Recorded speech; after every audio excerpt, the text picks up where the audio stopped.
ఈరోజు ఆచార్య సద్బోధ విందాం. నరుణ్ణి నారాయణుగా చేసేది దైవీ సంపద, నరుణ్ణి వానరుడిగా చేసేది ఆసురీ సంపద. దైవీ సంపద అంటే దైవ గుణాలు, మంచి గుణాలు పరమాత్మనిగా మారుస్తాయి.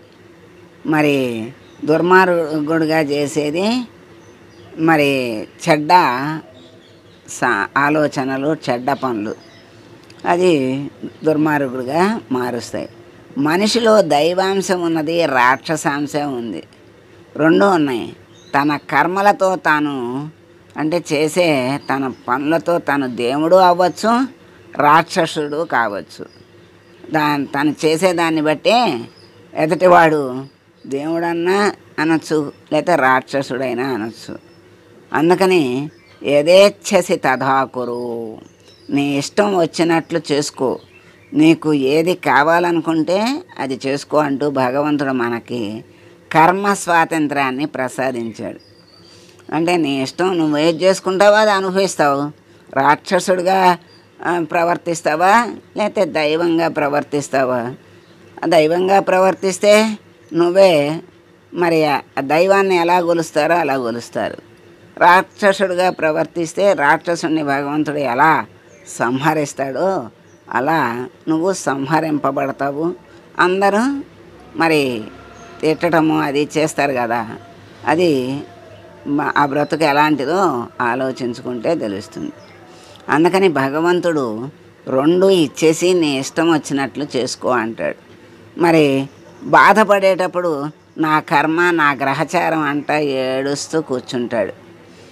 మరి అంటే చేసుకున్న కర్మకే ఆ ఫలితం వచ్చిందని నా కర్మ, నా గ్రహచారం అనుకుంటే పర్వాలేదు, మళ్ళీ ఎదటవాడిని అని మళ్ళా పాపం మూట కట్టుకోకుండా అంతవరకు పర్వాలేదు. కానీ ఏడుస్తూ కూర్చోవలసిన పని లేదు. ఏం చేయాలి? క్లైబ్యం ఆస్మ గమపార్థ అన్నాడు. పిరికి పందలాగా తయారవ్వద్దు అని హెచ్చరిక చేశాడు. ఏం చేయాలి అంటే ఉద్ధరేదాత్మనాత్మానం, నిన్ను నువ్వే ఉద్ధరించుకో. ఎవ్వరూ ఉద్ధరించలేరు, ఎవరిని వాళ్ళే ఉద్ధరించుకోవాలి అని పరమాత్మ చక్కగా చెప్పాడు. పురుషార్థం చెయ్యి అని ప్రోత్సహిస్తున్నాడు. పురుషార్థం అంటే తన వెంట వచ్చే సంపద, పుణ్యం, పాపం, జ్ఞానం గురించి ఆలోచించడు. మానవుడు వీడిని పెట్టిపోయే సంపదల అంటే డబ్బు, ఇల్లు, పొలం, స్థలం, నగలు ఇవన్నీ వెళ్ళిపోయేటప్పుడు తీసుకెళ్ళడు. ఇవన్నీ కూడా విడిచిపెట్టేసి వెళ్ళిపోయే సంపదలు. కానీ వీటి కోసమే జీవితం అంతా, డబ్బు కోసం, ఇల్లు కోసం, పొలం కోసం, స్థలం కోసం, నగల కోసం జీవితం అంతా కష్టపడతాడు. చివరి రక్తపు బొట్టు వరకు కూడా దానికే అంకితం చేస్తాడు. చివరి శ్వాస వరకు తపించిపోతూనే ఉంటాడు. మరి అలా వెళ్ళిపోతే ఏమవుతుంది? మళ్ళీ జన్మలు వేటి మీద మోహంతో, దేని మీద మనసు పెట్టుకుని ప్రాణం వదులుతాడో మళ్ళీ అటువంటి జన్మలే ఎత్తాల్సి వస్తుంది. మళ్ళీ ఎన్నో జన్మలు అలా అనుభవిస్తూనే ఉండాలి.